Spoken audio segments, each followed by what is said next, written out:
qytetin e Lushnjës, në zemër të Myzeqes, është mbyllur edicioni i 4 i panajirit Ditët e Bujqësisë, një aktivitet që për 3 ditë me radhë mblodhi së bashku fermer, biznese, kompani prodhuese dhe institucione financiare për të promovuar zhvillimin rural dhe forcimin e ekonomisë bujqësore shqiptare.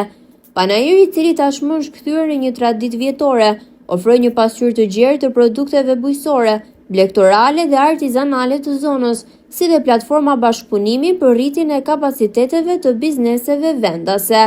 Në stendat e ngritura në sheshin e qytetarëve, fermerët dhe sipërmarrësit paraqiten jo vetëm prodhimet e tyre, por edhe historitë e suksesit të ndërtuara mbi punë të palodhur dhe përkushtim. Një element i veçantë i këtij edicioni ishte prezantimi i metodologjisë të rritesh me biznesin tënd, pjesë e projektit të përbashkët të OKB-s, bashkëpunimit me sipërmarrjen dhe zgjidhjet për objektiva dhe zhvillimin të qëndrueshëm, me mbështetje financiare nga Ambasada e Suedisë në Tiranë. Kjo nisëm synon të forcojë kapacitetet menaxheriale të bizneseve të vogla dhe të mesme, duke i ndihmuar ato të depërtojnë në tregjet kombëtare dhe ndërkombëtare.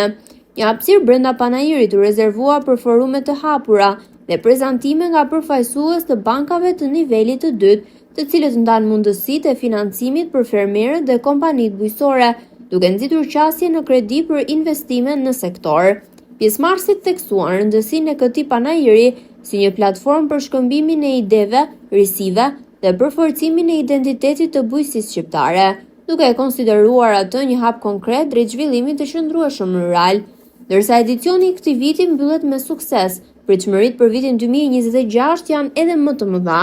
Lushnja, si një qendër tradicionale e bujqësisë, vjen të jetë jo vetëm një tokë pjellore për prodhimet e saj, por edhe për ide të reja, bashkëpunime të qëndrueshme dhe një vizion për të ardhmen e gjelbër të Shqipërisë.